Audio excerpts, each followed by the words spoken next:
Yes, now we move on present perfect continuous tense. ठीक है, present perfect continuous tense पे हम चलते हैं, उसके बारे में बात करते हैं कि वो हम कहाँ कहाँ पर किस किस सिचुएशन में क्या क्या सिचुएशन होती है तब हम प्रेजेंट परफेक्ट कंटिन्यूस टेंस का यूज करते हैं। तो उसमें क्या होता है कि जब एक्शंस जो हैं, action which began in the past, okay, action which began in the past and continue up to the time of speaking, जब तक हम बोल रहे हैं तब भी वो चल रहा है। ठीक है, तो और वहां पर क्या होता है कि वहां हम यूज करते हैं प्रेजेंट परफेक्ट कंटिन्यूअस टेंस का, कि एक्शन बिगन हुआ पास्ट में और वो चल रहा है जब हम बोल रहे हैं। ठीक है, जैसे he has been watching TV since morning, कि वो मॉर्निंग से टीवी देख रहा है, मतलब वो पहले से ही मॉर्निंग से, हो सकता है अब आफ्टरनून हो गई तो वो मॉर्निंग से टीवी देख रहा है। I have been teaching my student for 2 hours, की 2 आवर्स से वो मैं पढ़ा रही हूँ। ठीक है, उसी तरीके से एक होता है कि जो पास्ट एक्शन है वो सर्टेन ड्यूरेशन जो है से स्टार्ट होता है, सर्टेन ड्यूरेशन से स्टार्ट होता है और उसका जो रिजल्ट है वो हमें विजिबल होता है प्रेजेंट के अंदर। तो वो होता है प्रेजेंट परफेक्ट कंटिन्यूअस टेंस को यूज करते हैं हम, जैसे कि पास्ट एक्शन जो है वो पास्ट में एक सर्टेन ड्यूरेशन पर स्टार्ट हुआ और उसका जो रिजल्ट है वो हमें प्रेजेंट के अंदर शो होता है। ठीक है, विजिबल होता है, तो हम उसको उसको हम वहां पर हम यूज करते हैं प्रेजेंट परफेक्ट कंटिन्यूअस टेंस का।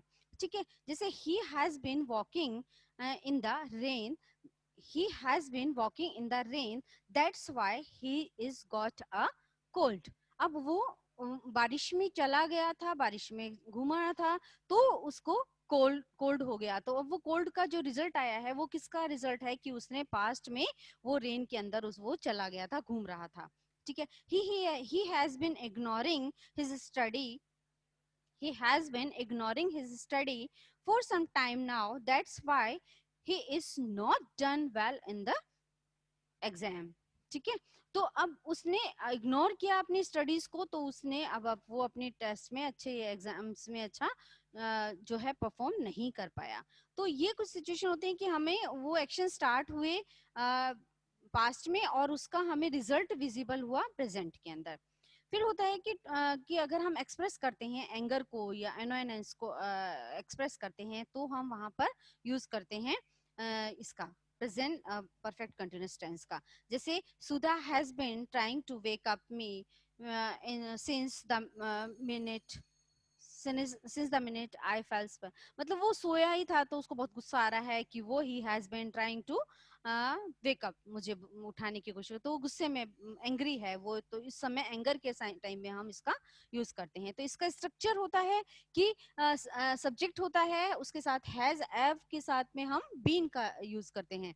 ठीक है, और फिर हम बीन के साथ में हम लगाते हैं वर्ब, वर्ब के साथ आईएनजी और आईएनजी के बाद ऑब्जेक्ट और उसके बाद सिंस और फोर का यूज करेंगे। फिर हम टाइम का यूज करते हैं। सिंस का जो यूज है वो हम करते हैं एकदम फिक्स टाइम, जब हमें शो होता है मॉर्निंग दिया हुआ है या 2 आवर दिया हुआ है, एक फिक्स टाइम दिया हुआ है, तो हम वहां पर सिंस का यूज करते हैं। लेकिन जब हम फोर का यूज हम करेंगे जब हमें टाइम ऑफ पीरियड पीरियड दिया हुआ होता है, कि वहां इतने घंटे तक या इतना टाइम लगा, इतना वो हुआ, इतना एक वीक का टाइम हुआ, तो वो सर्टेन नहीं है, बट वो एक पीरियड ऑफ टाइम होता है, तब हम उसको फोर का यूज करते हैं। और सिंस का यूज करेंगे जब हमारे पास फिक्स टाइम शो होता है, तब हम यूज करते हैं। तो इसका जैसे हम इसकी सेंटेंस बनाते हैं कि आई हैव बीन स्लीपिंग, और उसका नेगेटिव होगा तो I have been not sleeping, I have not been sleeping.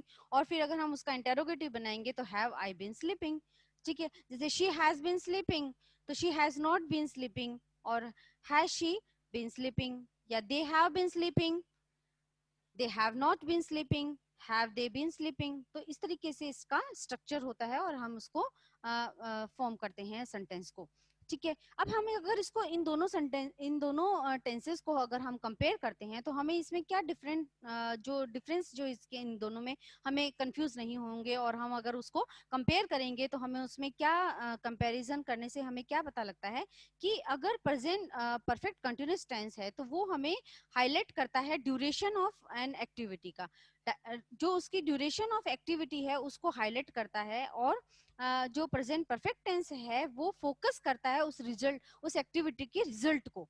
ठीक है। प्रेजेंट परफेक्ट टेंस है वो फोकस करता है उसके रिजल्ट को फोकस करता है, और प्रेजेंट परफेक्ट कंटिन्यूस टेंस है वो उसकी एक्टिविटी को उसके ड्यूरेशन को शो करता है।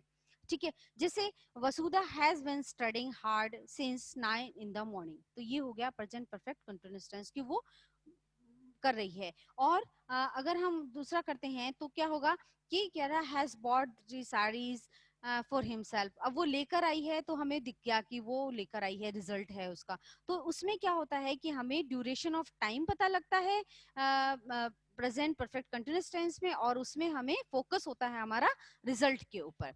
तो ये आपके टेंसेस जो थे, इसके 4 टेंसेस थे किसके, प्रेजेंट टेंस के जो 4 टेंसेस थे, सिंपल प्रेजेंट टेंस और present perfect present continuous tense, present perfect tense और प्रेजेंट परफेक्ट कंटिन्यूअस टेंस।